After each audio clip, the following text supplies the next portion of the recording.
This is CityCast Pittsburgh. I'm Megan Harris, and here's what Pittsburgh's talking about.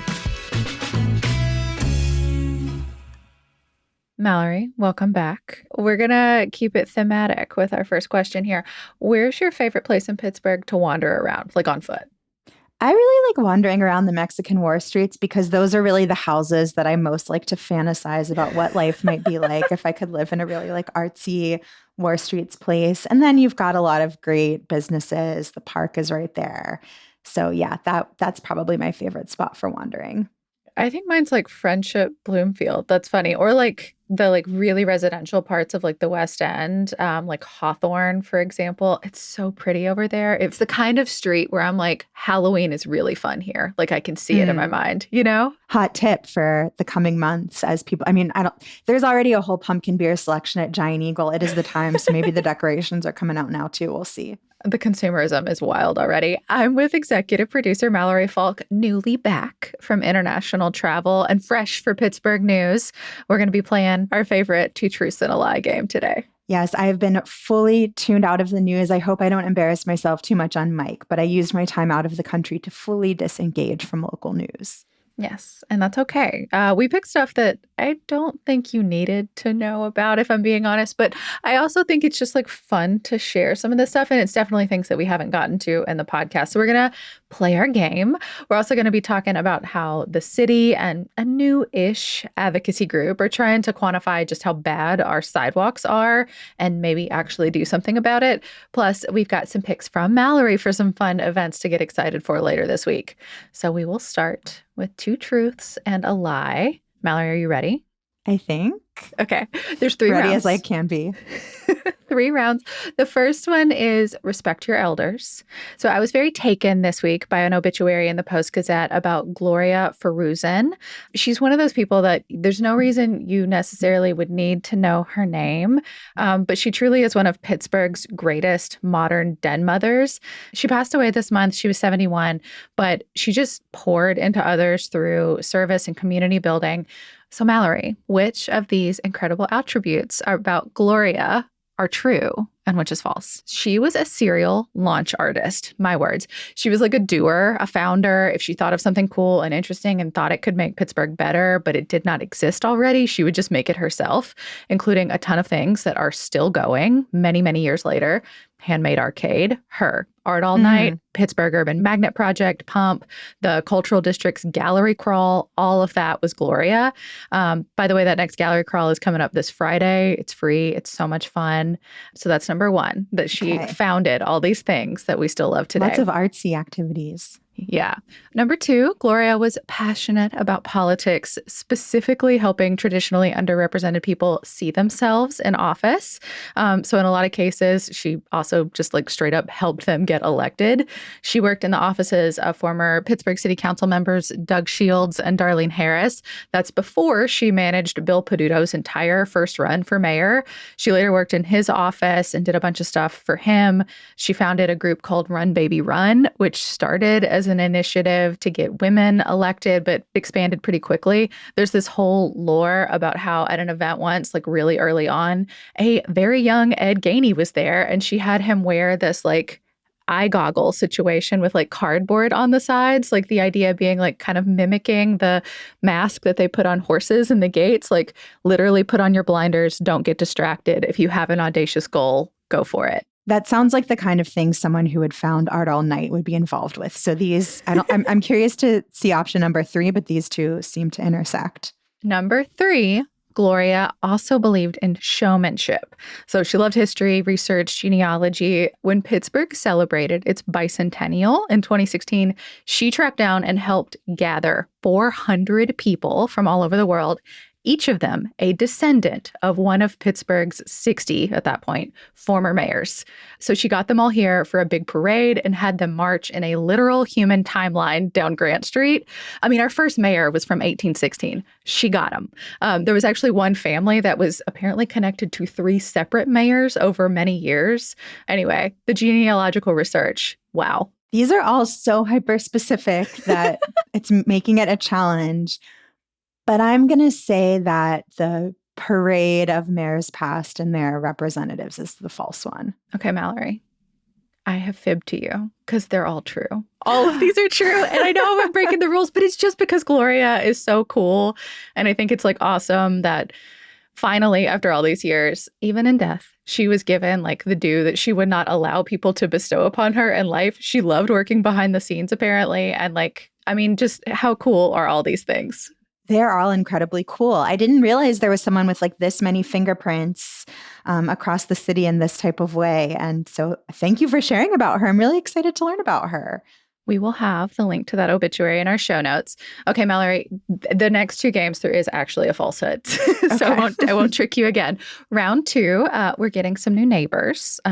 And also welcome to our CityCast Pittsburgh neighbors. We've been in the midst of a membership drive, Mallory. You didn't have to do as much with that. But thank you all so much, all our new folks who are listening and helping support us. So number one, downtown is finally getting a grocery store. I know you know Smithfield Street is in the midst of this long-term revitalization effort, all kinds of upgrades, plans to help it recapture some of that department store glory from the way, way back. Well, food cures everything, and Trader Joe's is opening up on the ground floor of Center City Tower. So in a couple of years, when all those renovations are complete, all our bankers and our lawyers and the government workers will get to go get their $3 snacks without having to leave downtown. Okay, I know there were rumors about this, so I wonder if just now it's finally been confirmed. But I'm going to wait and see what the other two options are, because I will believe it when I see it when it comes to a grocery store Truly, downtown. I mean, until the beep boop at the checkout aisle is ringing, I don't know whether to trust it. Honestly. Okay, the next one, number two. I know you have heard about this one. Wayfair's coming to Pittsburgh. I think technically it's in Ross because it's off McKnight Road. But now it is also getting a fancier new neighbor, sort of. I'm curious what you think about this brand. It's the semi-luxury Spanish fast fashion brand Zara is going to open its first store here in Pittsburgh, also in Ross Park Mall. So that's coming in 2028. I think it's funny, like if you want to spend $90 on a fast fashion sweater that looks like something you probably already own from Target, here you go. Zara's coming to Pittsburgh. I mean, with an introduction like that, I can't say anything positive. You can if you like Zara. No, I mean, I'm not going to be on the record saying I'm into fast fashion. So, well, they were fast fashion before it became like even worse, like Shein, you know? But anyway, they created the monster. They just didn't know how bad it could get. Number three, America's largest landlord by some metrics is coming to the South Side. So they're a South Carolina-based company, Greystar. They manage over 1 million apartments nationwide. And I guess this proposal has been in the works for a while, but they are reviving efforts to build a 5-story complex beside the Birmingham Bridge. So that would bring along 365 units. So, you know, depending on how many people live there, could be upwards of 400 or 500 new neighbors in Southside trying to park on East Carson Street. So Greystar, come into the South Side. Which of these about our new neighbors, Mallory, is true and which are false? Trader Joe's downtown, Zara and Ross Park Mall, or America's largest landlord in the South Side? The landlord story feels the most absurd, but for that reason, seems like it has to be true. It's so specific. So I'm going to say that our region is not getting a Zara. Zara is coming to Ross Park Mall. I like that you wanted to believe Trader Joe's was coming downtown so badly that you just assumed that was correct. Look, I'm trying to pick up on your magic from when we've done this in the past, and you predicted a headline. So that's me putting it out into the world that I want a Trader Joe's downtown, and I'm hoping it's coming. I really was just hoping that it had gone from rumored to confirmed in the time I was away. No, there is a lot. I should have trusted my gut that we are not getting groceries downtown. Always trust your gut. There are a lot of cool projects coming for Smithfield Street, but unfortunately, that is not currently one of them. Okay. But we will keep it on food for round 3. So I don't know about you. I feel like it feels like our entire food system right now is trying to kill us or make us give us diarrhea. make us incredibly sick. Well, one local-ish woman has said enough is enough. A lady from Mercer County is suing Taco Bell and Taylor Farms after she says she got very sick from an avocado ranch chicken stacker at the Meadville Taco Bell. She says, this is not funny. She says she was hospitalized well before the recalls happened. Both companies counties have said they knew about it and they should have acted faster. And so she's saying that they showed negligence and are liable for this whole cyclosporiasis outbreak that has sickened thousands of people in multiple states.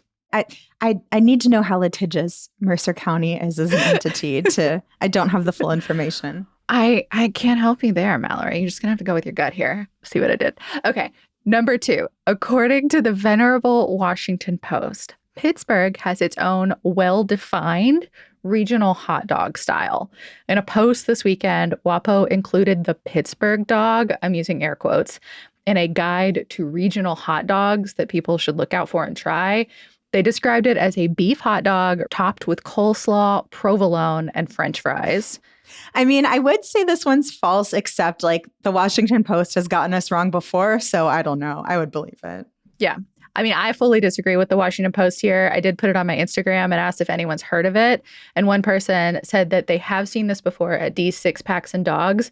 But I looked and it's listed as the Big Ben and it's a different kind of cheese. Lastly, number 3, Pirates fans can now enjoy their Krabby Fries while also hoisting the cone at the same time. So for a limited time on certain Sundays, obviously home games, fans can get PNC branded traffic cone Krabby Fries.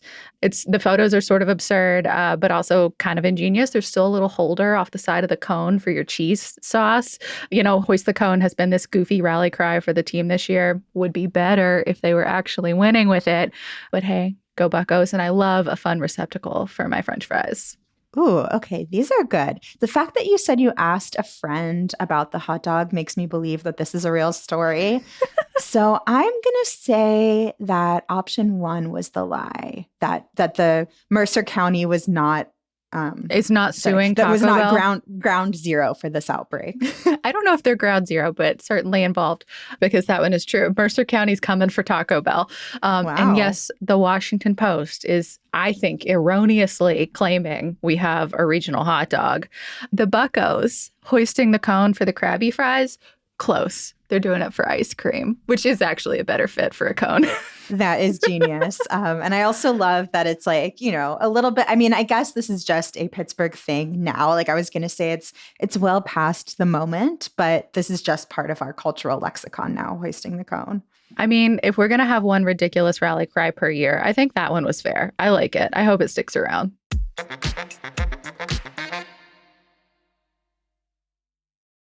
We're going to talk now about sidewalks. If you've ever tried to go anywhere in Pittsburgh on foot, in a wheelchair, with a stroller, a walker, you probably know just how terrible a lot of our sidewalks are. One of the worst sprained ankles I ever had in my life was because of the vintage Grand Prix. They put hay down everywhere. It was covering a botched sidewalk that was all lifted up. Oh, no. It was terrible. Like I went down so hard and fast that 4 cars stopped to be like, oh my God, is she still alive? Yes, I've definitely, when people have visited from out of town, many of them have commented on the sorry state of our sidewalks. So this is like a real problem here. Luckily, no one's been injured. But now that I've said that, my next visitor is probably going to end up on crutches. Mallory, you go on a walk every day, multiple times a day. How dare you? Well, we're talking about this because it feels especially perilous right now because so many kids are going back to school. That means a lot of kids are walking to school. And there's this, I said new-ish group trying to quantify the problem. But I think it's especially important to talk about it because you can help them. So it's called Pittsburgh Walks. They seem to go back in some form about 10 years, but they have became a more formal coalition in 2024. And that's when a lot of volunteers started surveying sidewalks all over the city. So far, they have mapped 4,000 to 5,000 blocks. It's taken about 18 months. And they have said that it is incredibly rare to find any stretch of sidewalk in the city without some kind of accessibility problem. I believe that. I mean, they were mentioning things like cracks, missing chunks of sidewalks, tree roots lifting up the sidewalks to the point that they are more dangerous than usable, things blocking sidewalks like trash cans and cars, and even bus stops where there is nowhere safe to walk after you get off. I think if you have been out in the city of Pittsburgh at any point, many of these issues, if not all of them, will be familiar to you. Yeah, it really is kind of like playing Frogger or like a video game where something just jumps in front of you every time and you're trying to overcome it. But it's difficult and it has life and death consequences. But it can be really frustrating because you can have a perfectly usable stretch of sidewalk, but then there's like some impediment that means you now have to go back around. Like if you want to stay safe and not get in the middle of the road, now you have to backtrack, and it can add so much time to whatever you were trying to do or put you in tremendous danger to get around the problem. Yeah. And, it's worth mentioning there is this existing sidewalk dashboard that the city has that shows like where sidewalks are in the city, but it doesn't tell you whether or not they're usable. So I think Pittsburgh Walks is trying to have something that provides more details that you need for like planning to traverse the city. And dashboards are good in theory. I feel like it's great that we've gotten so many more of them, like the bridge dashboard, for example, in recent years. We have a parks one too.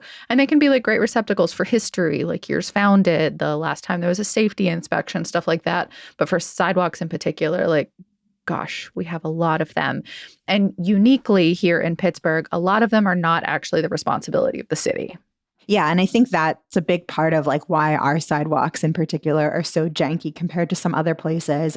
So it really does depend on where the sidewalks are. But in neighborhoods, most of it is on homeowners in Pittsburgh. Even though the sidewalk is public infrastructure, property owners are the ones who are generally responsible for maintaining them. And, if something is really busted, that can cost thousands of dollars, which is money many people either don't have or they don't necessarily want to spend, or they might not even know that it is in fact their responsibility to be the ones repairing the sidewalk in front of their house. Which can be wild for some people. Like the city can technically fine homeowners who don't keep up with repairs. Like I've heard stories in the past about the city putting liens on properties or taking homeowners to civil court. Every example I'm thinking of in my head, it was for like blighted property that had been sitting for a long time. It was like a lot of problems stacked up, but it doesn't have to be this way. Like even though it's like the responsibility of the homeowner, like for example, like Denver had a system similar to ours where almost every sidewalk in residential areas was the responsibility of the property owner, but they changed it a couple of years ago. So residents are now charged $150 a year through their stormwater bill to fund repairs. And now the city does most of that maintenance. I don't know how well that's going, but it is like a different way to approach it. $150 though is still a lot of money, but less than the multiple thousands that it would take to like repave slabs in front of even a small amount of property. Yeah, because I don't know, it does not really seem like the current system is working all that great. There has been some good recent news related to sidewalks. The first one, like this actually has nothing to do with, whether they're crumbling or have tree roots coming up. But if you're thinking about like things that obstruct sidewalks, City Council actually just recently closed this loophole that essentially allowed people to park their cars on sidewalks or in bike lanes. At least it made it hard for the city to punish them for doing so. So it's always been illegal to park in these spaces, but City Code had this provision that allowed drivers to park in places they're not allowed for the sake of a vehicle's safety, which is like pretty broad, I would say. So apparently when people would get parking tickets, they would go to court and say, well, I was protecting my vehicle. That's why it was parked there. And it made it hard for the city to really like enforce this rule. That is gone now. There are still exceptions where your car can be on the sidewalk, like to avoid conflict with other traffic, but it's a lot more limited in scope. So hopefully at least, I've certainly encountered this like walking my dog where we suddenly have to step out into the street because there's just a car sitting on the sidewalk. Hopefully that will become a little less of a problem now that the city can actually like truly fine people for that. Yeah, and I do think it's worth like thinking about it from the perspective of like someone else's lived experience. Like if you have never needed to be in a wheelchair for any length of time, if you don't have a stroller, if you're not walking a dog, like if you're just if that's not how you live. The PG published a story this month with a couple of wheelchair users talking about how drivers will like honk at them, be really nasty, yell things like get off the road because they'll make it a long stretch. And then, you can, when you're in a wheelchair, like you either have to jump the curb, which is really dangerous and really scary, or you have to backtrack and go another stretch. But like, say you choose the first route, you go into the street. Now you are a wheelchair user in a road made for cars. Like I see this in a couple of spots I'm thinking of downtown a lot, and it's wildly dangerous. It's also troll behavior to yell at a person in a wheelchair for being on a road. But like, I think that is why smart city design should prioritize the most vulnerable road user, because if you do that, you're ensuring that everyone's safety is being covered. Cars are always going to be fine if wheelchair users are fine first. Yeah, and one of the people who was quoted in that PG article, Elisa Grishman, we talked to her a while back on the show. She is a big advocate for making the sidewalks more user-friendly, safer for everybody. So if you want to listen to that episode, we will drop a link in our show notes to really hear the perspective of what it is like to try to navigate Pittsburgh in a wheelchair. And it looks like there could be some progress in the works. So the city has, according to the PG, about $500,000 in their capital budget for this year for sidewalk and ramp improvements. The ramp improvements part does give me slight pause because those cost so much money. And if it's a very long ramp, then that can eat a lot of that budget. But there are programs to fill sidewalk gaps and help low-income homeowners make more repairs because, that's the thing. This is a snowballing problem. If you already have disinvestment in your neighborhood, you're less inclined to even think that fixing the sidewalk in front of your home is going to help. And that's if you had the money. It's a lot. It's a lot to think about. But it looks like from what I'm seeing on the city website, there's only 10 active projects right now, or at least planned for this year. And reporting says only 3 property owners have actually completed repairs through this assistance program.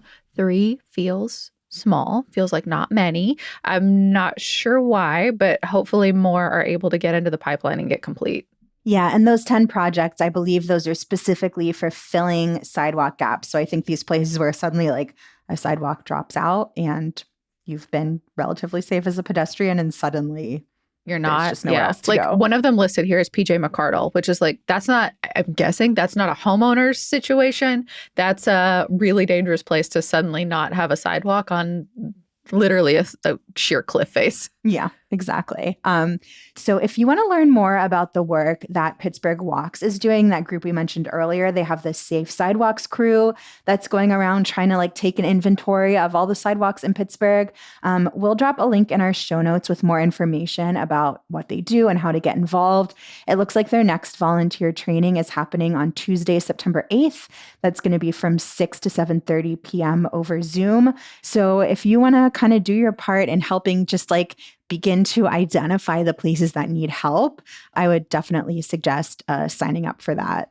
And one quick mailbag moment in all of this, Mallory, you weren't here, but on Friday we talked about e-scooters and e-bike bans.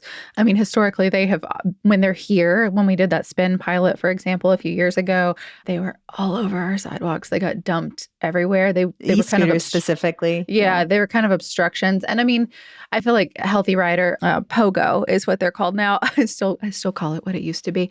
Pogo does an amazing job of picking up bicycles that get left places and recirculating them, getting them plugged into their chargers. But in the very earliest days, those were part of this too. I feel like it all kind of ties into sidewalk safety. Anyway, listener Christoph O sent us a very thoughtful email. He said he felt like our contributors downplayed the safety risks that these things can pose in collisions, especially when they're going at higher speeds, 15 to 20 miles per hour or more, which many of them are capable of. I think they meant speeds by comparison to cars, but Christoph, we completely see your point. Obviously, the higher the speed, the more serious the crash.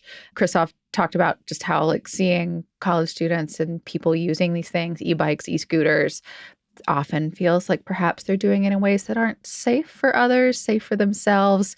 We agree. Christoph, you're right. People should be wearing a helmet. No one should be wearing headphones while on one of these things, especially riding at speed. And I know there's been more concern about children using e-bikes too. One quote here, your listeners deserve to know the empirical data about this instead of basing their assessment of these mobility options based on vibes. Christoph, you're correct. Hear, hear. So thank you for writing in.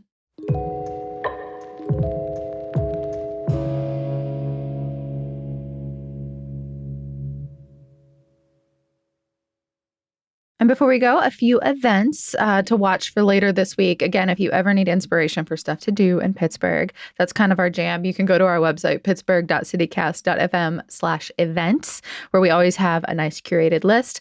Also, if you become a CityCast Pittsburgh neighbor, you get a dedicated email on Mondays or the beginning of the week where you can kind of plan ahead a little bit more. We love to share the inside stuff with our neighbors. So again, membership.citycast.fm. We're always accepting new neighbors. Would love to see you. Mallory, what do you got?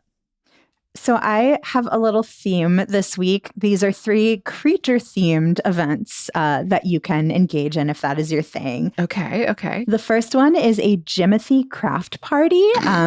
For anyone who's been following this viral raccoon who's been sweeping the interwebs, there is a party where you can block print a tote bag and paint a canvas in honor of Jimothy. So this is happening at Margot in East Liberty this Wednesday from 7 to 9:30. It's being hosted by Workshop PGH. They always have really fun crafting activities and events. It's $48, but your ticket gets you the supplies and 1 drink, including you can get an alcoholic or NA specialty cocktail, a coffee. If you have somehow missed the whole phenomenon of Jimothy, he is based in Seattle, and our friends at CityCast Seattle did a great explainer that we will drop in the show notes. But yes, if you have been taken by this raccoon, then you can do a little crafting, make some new crafty friends who love animals, and just have yourself a great time.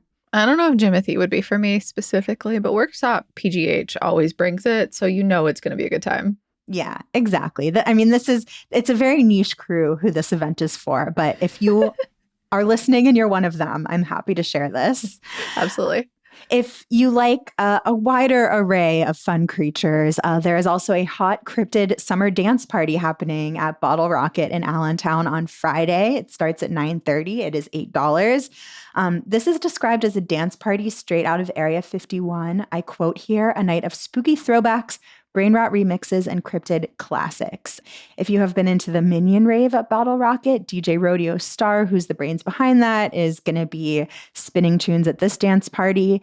And you are encouraged to dress as your favorite cryptid. The examples they list include Mothman and Jimothy. So, make your Jimothy tote, bring it to the dance party. Strictly speaking, I don't know if he counts as a cryptid since there is tons of proof that he actually exists. But we've got so many great cryptids in Western PA. My personal favorite is Squonk. So if you're looking for a fun costume party to close out the summer, I think this would be a blast. Bottle Rocket events are always a blast. I have not recovered since you said Minion Rave. Immediately ran to Google. I was like, I'm sorry, what? Does this mean what I think it means? And yes, it does.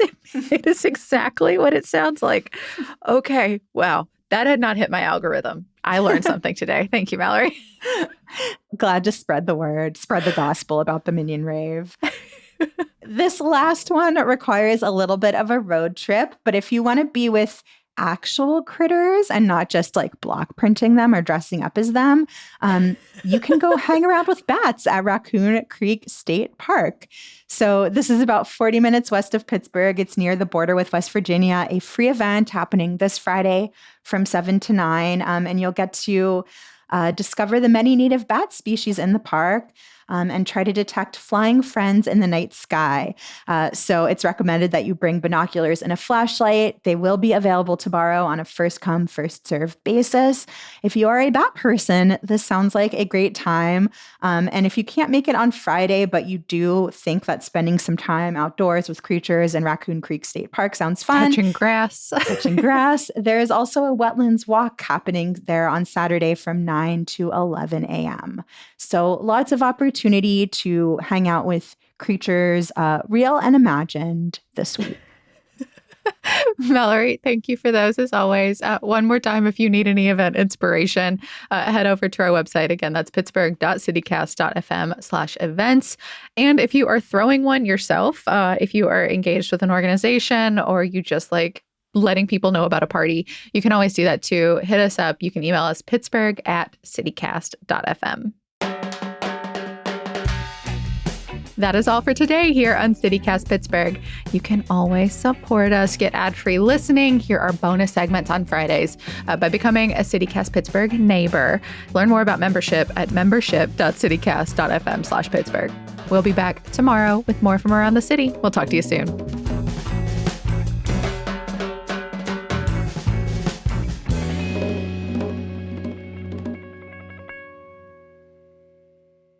Wow, I learned a lot. Now I know where to go get my ice cream, where to not get my avocado stacked. I'm not familiar with the ins and outs of the Taco Bell menu.